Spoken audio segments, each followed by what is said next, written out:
Guardsman Thomas Bennett stood motionless outside Buckingham Palace, his scarlet tunic pristine despite the humid July afternoon that had London sweltering under an unusually hot summer sun. Sweat trickled down his spine beneath the heavy wool uniform, but his face remained perfectly composed. His dark eyes fixed on the horizon as hundreds of tourists gathered for the changing of the guard ceremony that was still an hour away. At 26 years old, Thomas had been serving with the Welsh Guards for 4 years, but this posting to the Queen's Guard was still relatively new to him.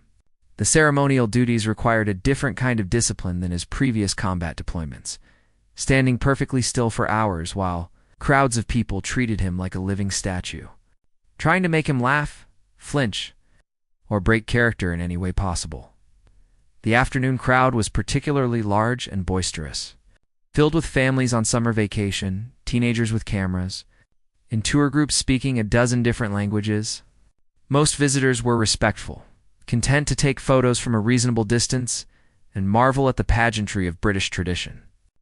But there were always a few who saw the silent, immobile guardsmen as entertainment rather than soldiers performing their duty. Thomas had learned to tune out most distractions. The flash of cameras, the chatter of children, even the occasional tourist who tried to get his attention with silly faces or loud noises. His training had prepared him for these challenges, teaching him to maintain his professional bearing no matter what occurred around him. But what he hadn't expected was the group of young American college students who had positioned themselves directly in front of his post, clearly looking for more than just a typical tourist photo. There were 6 of them, 3 young men and 3 young women, all appearing to be in their early 20s, wearing casual summer clothes and carrying expensive cameras and phones. "Come on, look at him," one of the young men said loudly, his American accent carrying clearly over the crowd noise. "He's like a toy soldier. I bet we could get him to crack." Thomas kept his gaze fixed straight ahead, but he could see the group in his peripheral vision. They were the type of tourists he had been warned about during his ceremonial training, people who viewed the guards as objects of entertainment, rather than professional soldiers deserving of respect. The young woman with blonde hair and a university sweatshirt stepped closer, holding up her phone to record. "I heard these guys aren't allowed to talk or move no matter what you do to them, like they're trained robots or something." Her companion, tall young man with an expensive watch and an entitled smirk, pulled out his own phone and began recording as well. "Let's test that theory. Hey, soldier boy, can you hear us?"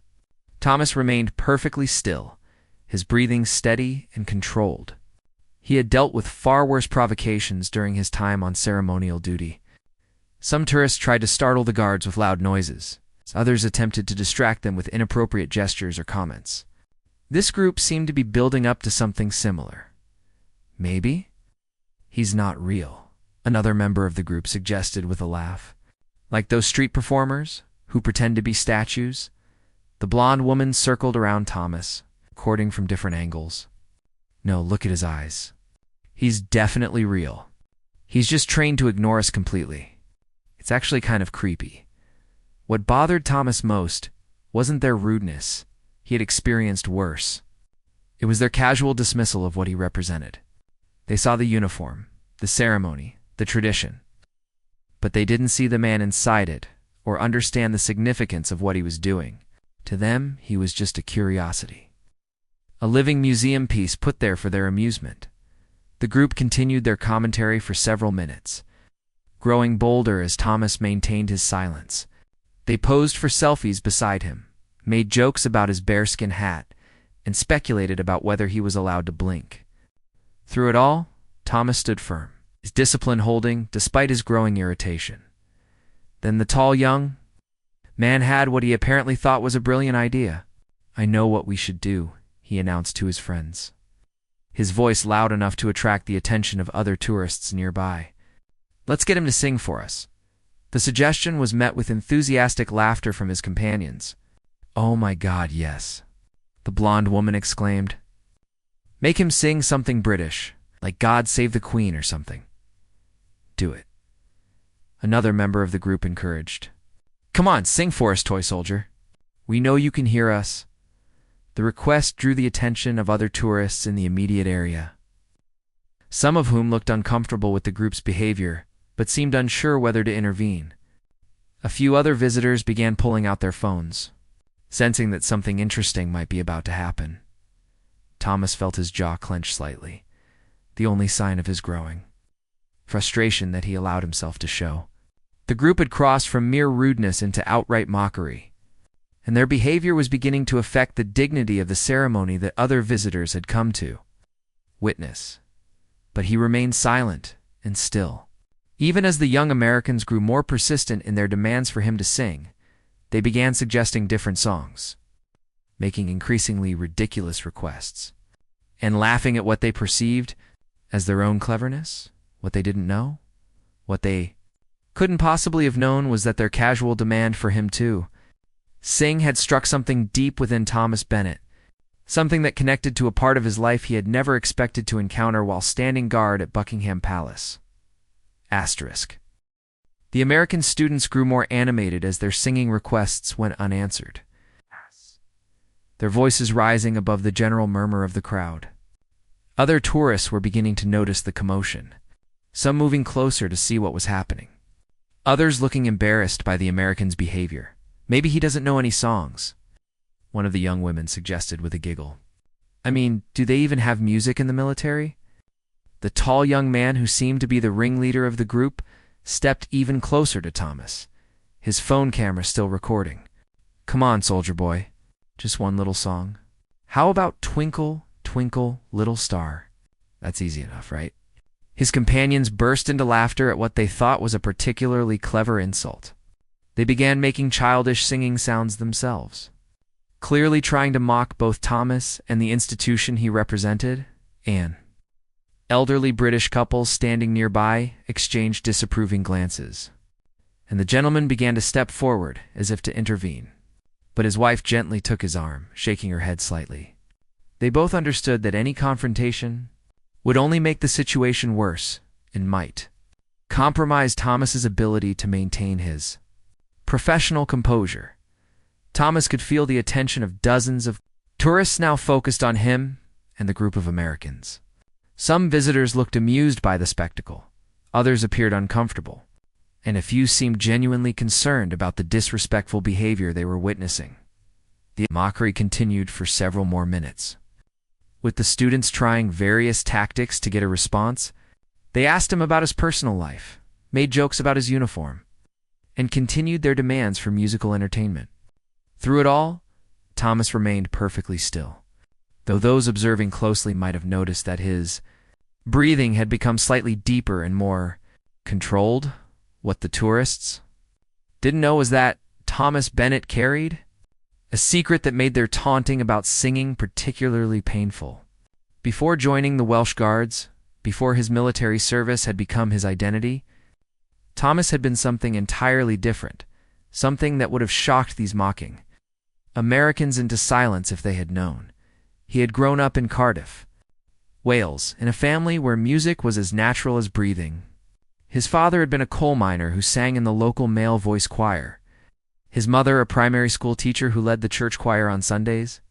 Thomas had been singing almost before he could properly talk, his clear, powerful voice evident from childhood. By his teenage years, Thomas had become something of a local celebrity in Cardiff's music circles. He had won countless Eisteddfod competitions, performed solos with the Welsh National Opera's youth programs, and had been offered a scholarship to study music at the Royal Academy of Music in London. But life had taken a different turn. His father had been injured in a mining accident when Thomas was 17, leaving the family struggling financially. The scholarship, while generous, wouldn't have covered all his expenses, and Thomas had felt obligated to find a more practical career path that could help support his family.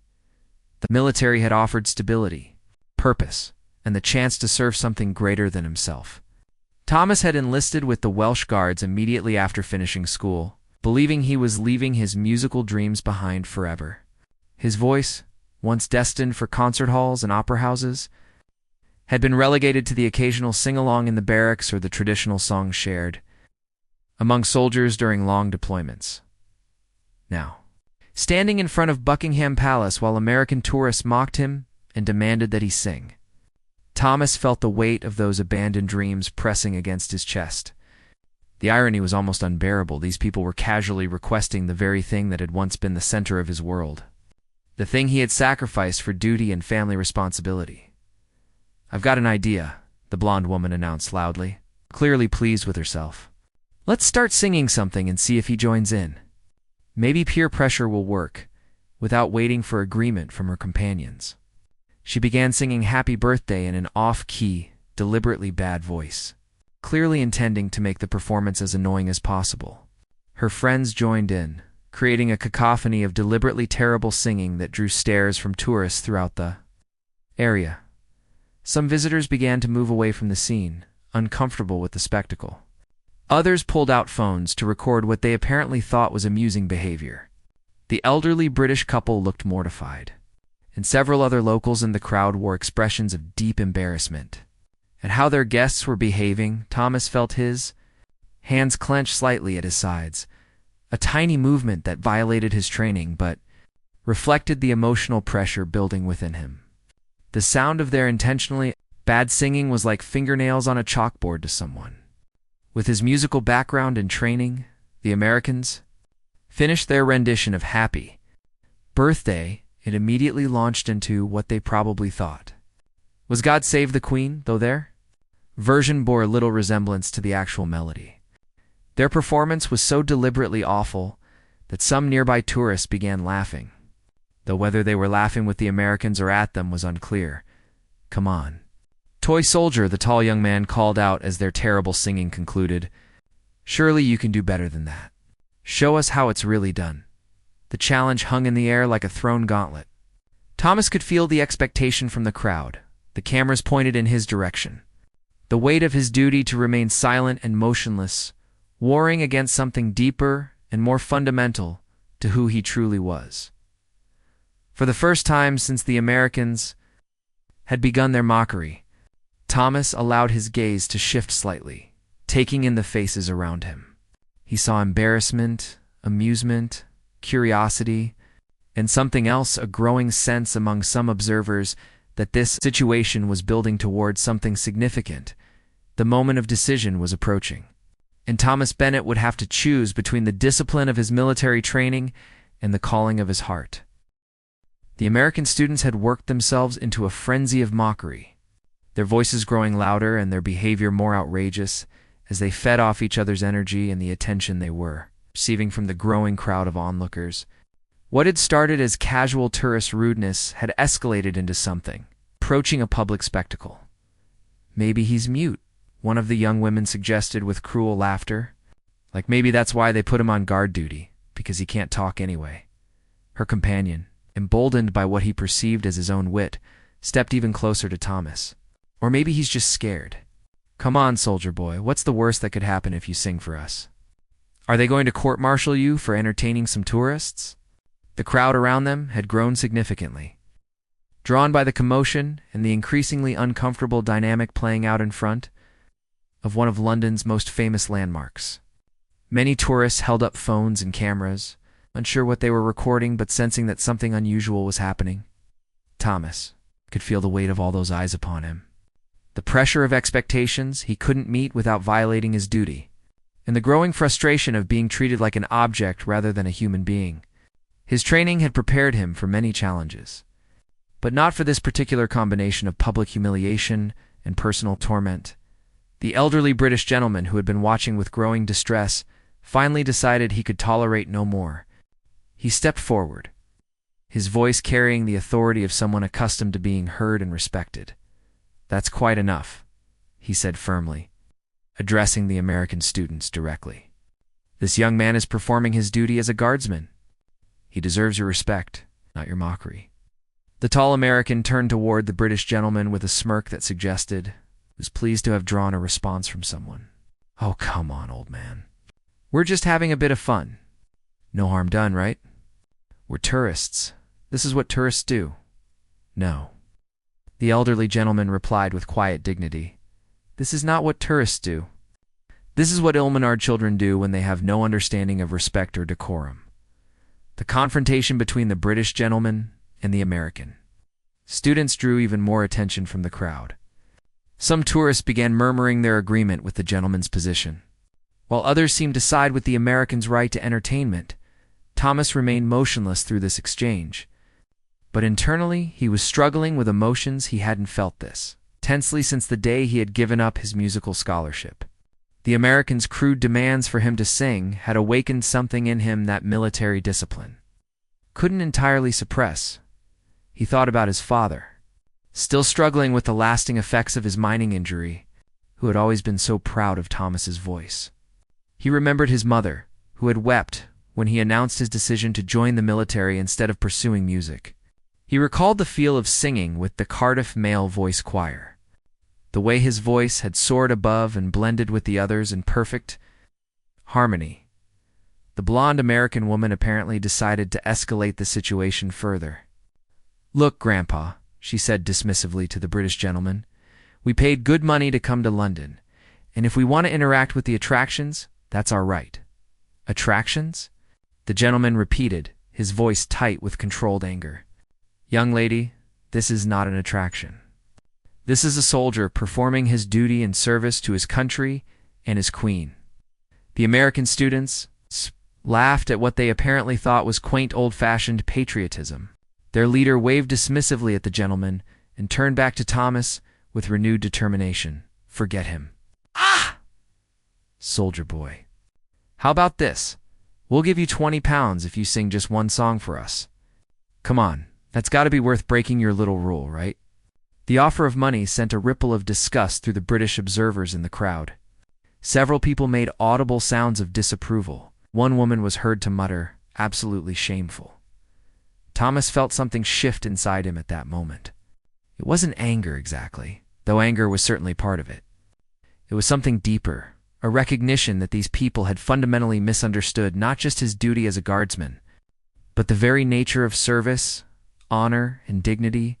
They thought they could buy him. They thought his principles were for sale, that his oath and his uniform were just costumes that could be discarded for the right price. They had no understanding of what it meant to serve something greater than oneself. To maintain discipline and dignity even in the face of mockery and disrespect, the tall American pulled a £20 note from his wallet and held it up, waving it in front of Thomas like he was tempting a street performer. "Come on, toy soldier. Easy money. Just one little song." It was at that moment that Thomas Bennett made a decision that would change everything, not just for himself, but for everyone who witnessed what happened next. The decision wasn't born from anger or frustration, though both emotions were present. It was born from something deeper, a recognition that sometimes the most powerful response to mockery isn't silence, but demonstration. These tourists wanted him to sing. They had demanded it, mocked him for his silence, and tried to bribe him into compliance. They had no idea what they were actually asking for. No understanding of who Thomas Bennett really was beneath the scarlet tunic and bearskin hat, but they were about to find out. Thomas took a deep breath, feeling his vocal cords prepare themselves for something they hadn't done in public for years. The crowd sensed something was about to happen. Conversations stopped, cameras focused more intently, and even the American students seemed to realize that the dynamic was shifting. What happened next would become one of those moments that people would remember and talk about for the rest of their lives, the moment when mockery was transformed into wonder, when disrespect gave way to awe, and when a guardsman's true nature was revealed in the most unexpected way possible.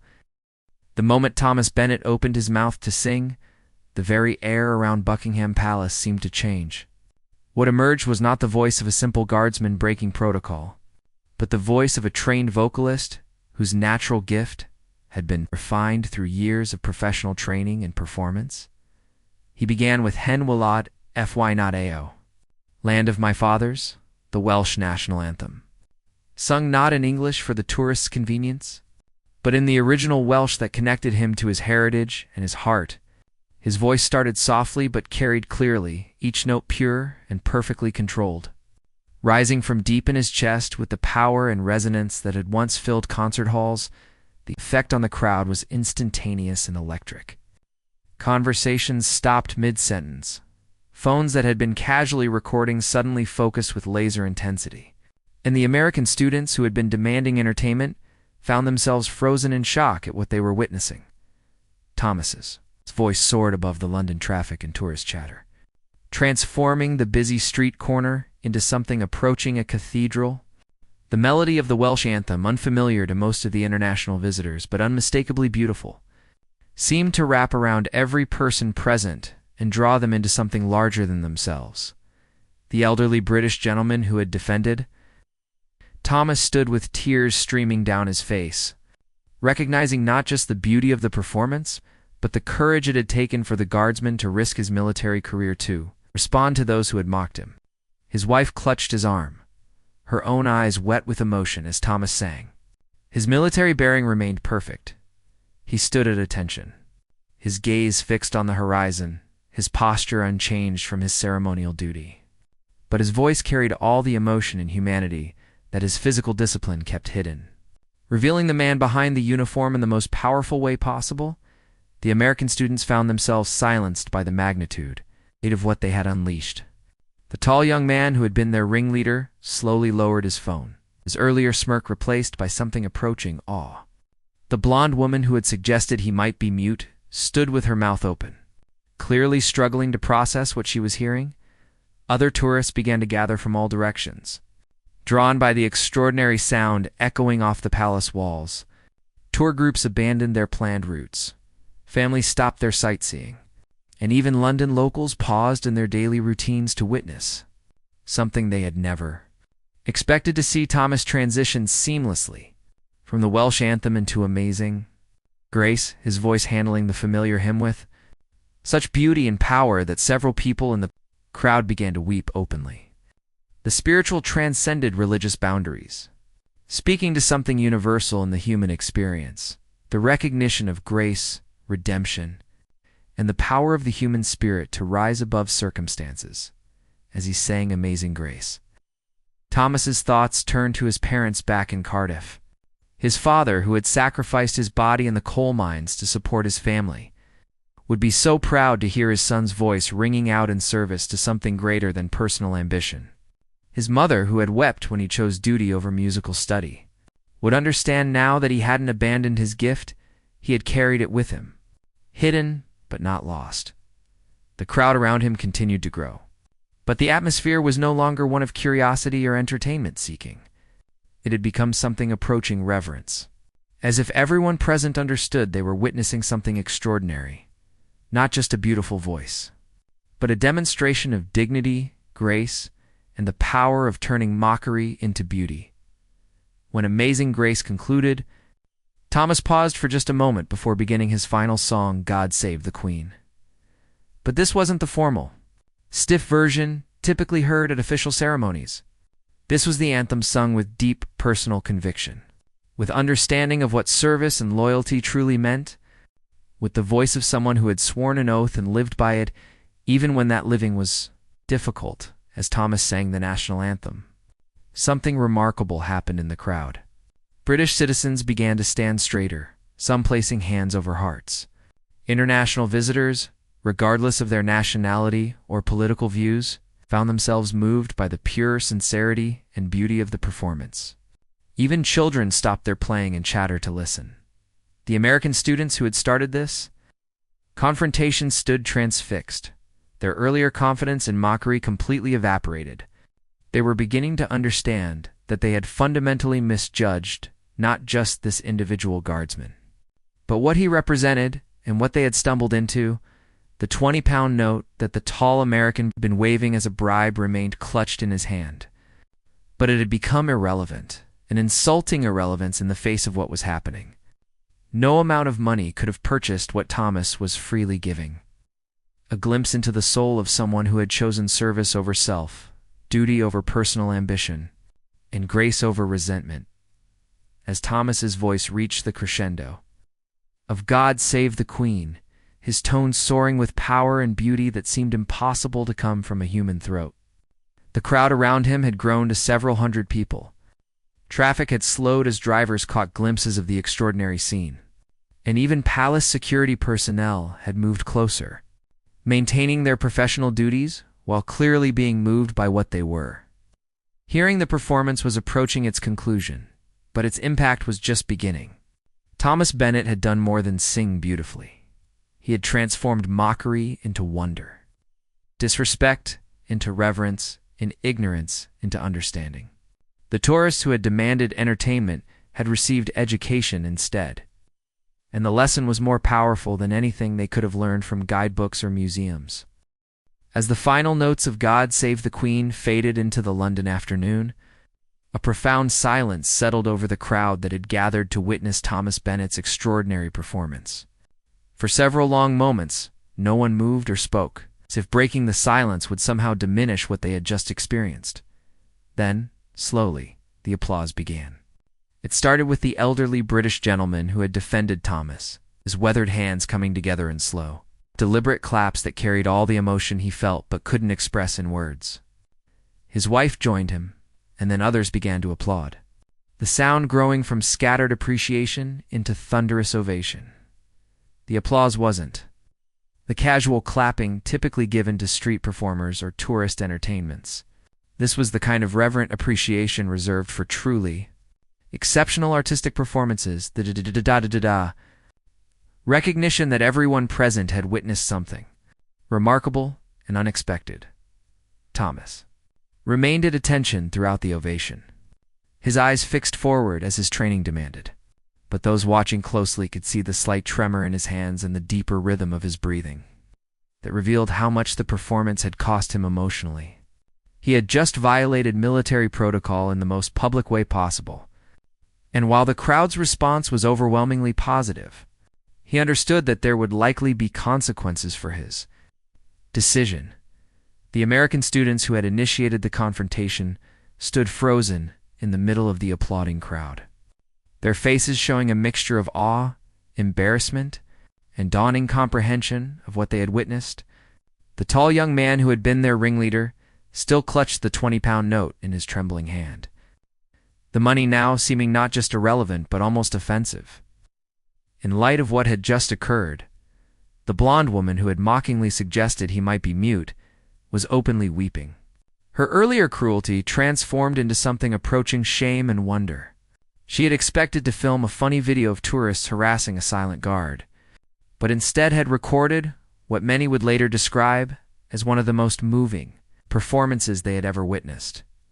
As the applause continued, other members of the crowd began to approach Thomas, but not with the casual disrespect that had characterized the American's behavior. These visitors moved with reverence, some offering quiet words of thanks, others simply nodding their respect as they passed.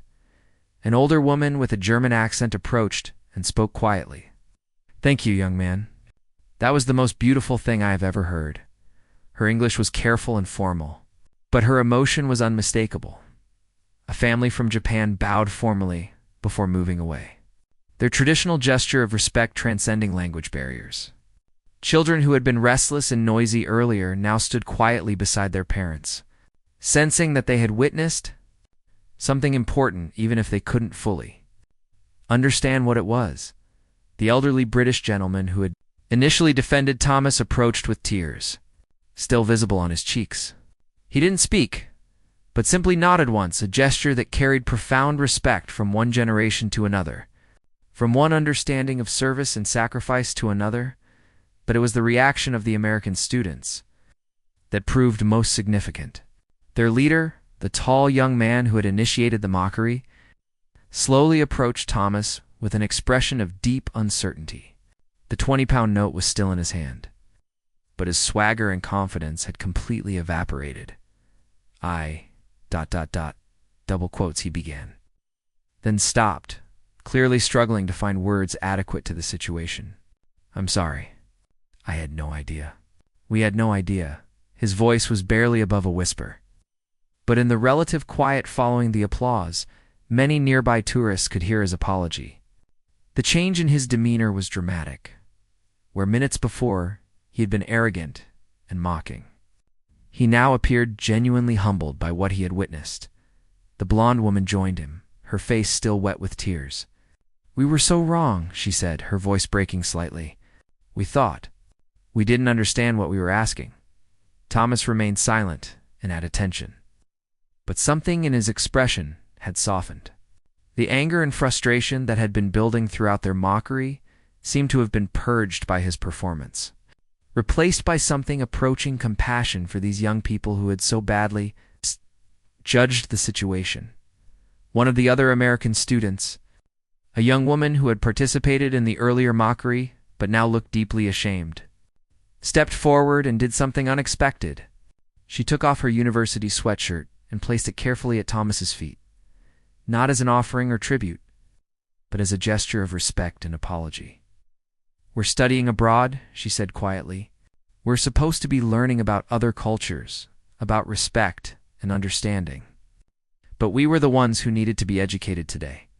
The gesture seemed to inspire others in the group. The tall young man carefully folded his 20-pound note and placed it beside the sweatshirt, not as the bribe he had originally intended, but as a donation to show that he understood the difference between trying to buy someone's dignity and acknowledging its value. Word of the performance was already spreading through social media. As dozens of tourists had filmed Thomas's extraordinary singing, videos were being uploaded to various platforms, and the story was beginning to take on a life of its own beyond the immediate crowd at Buckingham Palace. But perhaps more importantly, the incident was changing everyone who had witnessed it directly. The American students were learning a lesson about respect, dignity, and the dangers of cultural assumptions. The British observers were seeing their traditions and values validated in an unexpected way. International tourists were gaining insight into something deeper than the surface attractions they had come to see. Thomas himself was processing the implications of what he had done. He had broken protocol in a very public way, and while his motivations had been understandable and the results positive, he knew that military discipline required consistency and that exceptions, no matter how well-intentioned, could set dangerous precedents as the crowd began to slowly disperse, many people lingering to prolong their connection to what they had experienced. Thomas prepared himself for the consequences of his decision. He had chosen to respond to mockery with beauty, to answer disrespect with dignity, and to transform a moment of cultural misunderstanding into something approaching transcendence. The question now was whether his superiors would see his actions as a violation of duty or as the highest expression of what military service could represent. As the crowd finally began to thin, Captain Morrison appeared at Thomas's side with an expression that was carefully neutral but clearly indicated that consequences were imminent. The captain had witnessed the entire performance from a distance, understanding immediately that his guardsmen had just created an unprecedented situation that would require careful handling. "Guardsman Bennett," Captain Morrison said quietly, "you are relieved of duty. Report to my office immediately." Thomas nodded once. The first movement he had made since beginning to sing, he began the process of being formally relieved. But as he prepared to leave his post, something unexpected happened. The American students who had started the entire confrontation approached. "Captain Morrison directly, sir," the tall young man said, his voice still shaky with emotion. "If this soldier is in trouble because of us, we want you to know that it's our fault. We were disrespectful and inappropriate. He was just trying to show us what respect actually looks like." Captain Morrison studied the young Americans with interest, clearly surprised by their change in attitude. "And you are?" "We're exchange students from the University of California," the blonde woman explained. "We were being stupid tourists, and we pushed him into responding to our rudeness. If he's violated some rule by singing, it's because we forced him into it." The captain's expression remained professional, but Thomas could detect a slight softening around his eyes. "I see. And what exactly do you think happened here?" The young woman who had placed her sweatshirt at Thomas's feet stepped forward. "He taught us something we desperately needed to learn about dignity, service, and what it really means to represent something bigger than yourself. We came here as tourists looking for entertainment. We found education instead." Captain Morrison nodded slowly, then turned to address the crowd that was still lingering nearby. Many tourists had approached him during Thomas's performance, expressing their admiration and asking whether the guardsman would face punishment for his actions. "Ladies and gentlemen," Captain Morrison announced in a voice trained to carry across parade grounds, "what you witnessed today was extraordinary. but it should not be taken as standard procedure. Our guardsmen are trained to maintain silence and stillness during their ceremonial duties, and that discipline is essential to their effectiveness. A murmur of disappointment ran through the crowd, as many people had hoped that Thomas's performance would be celebrated rather than criticized. But Captain Morrison continued, "However, what Guardsman Bennett demonstrated today was not a violation of our values. It was their highest expression. He showed dignity in the face of mockery, grace under pressure, and the ability to transform a negative situation into something positive and educational." The crowd's mood began to shift as they realized the captain's words were leading somewhere unexpected: military. "Service is about more than following rules," Morrison explained. "It's about judgment, character, and the ability to serve the greater good, even when that service takes unexpected forms." Guardsman Bennett exercised exceptional judgment today, and his actions have brought honor to his regiment and his country. Thomas felt a surge of relief and gratitude, but he maintained his composure as Captain Morrison continued addressing the crowd. "Furthermore, I want to commend these young American visitors for their honesty and their willingness to acknowledge their mistake. True education often comes from recognizing our errors and learning from them." The American students looked surprised but pleased by the captain's recognition of their change in attitude. Their experience had clearly affected them profoundly, transforming what had begun as casual tourist entertainment into a lesson they would carry for the rest of their lives. As the formal gathering began to break up, something remarkable continued to unfold. Tourists who had witnessed Thomas's performance began sharing their videos and photos on social media, but not with the mocking commentary that might have been expected. Instead, their posts spoke of being moved, educated, and inspired by what they had seen. Within hours, Thomas Bennett's performance had become a viral phenomenon, but one that carried a message of respect, dignity, and the power of responding to negativity with grace and beauty. News outlets began picking up the story not as a military protocol violation, but as an example of how individual actions can bridge cultural divides and teach profound lessons. It's about human dignity. The American students, who had originally intended to create entertaining content about harassing a British guard, instead found themselves part of a story about learning, growth, and the importance of treating others with respect. Their honest acknowledgement of their mistake and their genuine appreciation for what they had learned became part of the narrative that spread around the world. For Thomas, the aftermath of his decision to sing brought unexpected opportunities. His performance had reminded everyone, including his military superiors, that soldiers are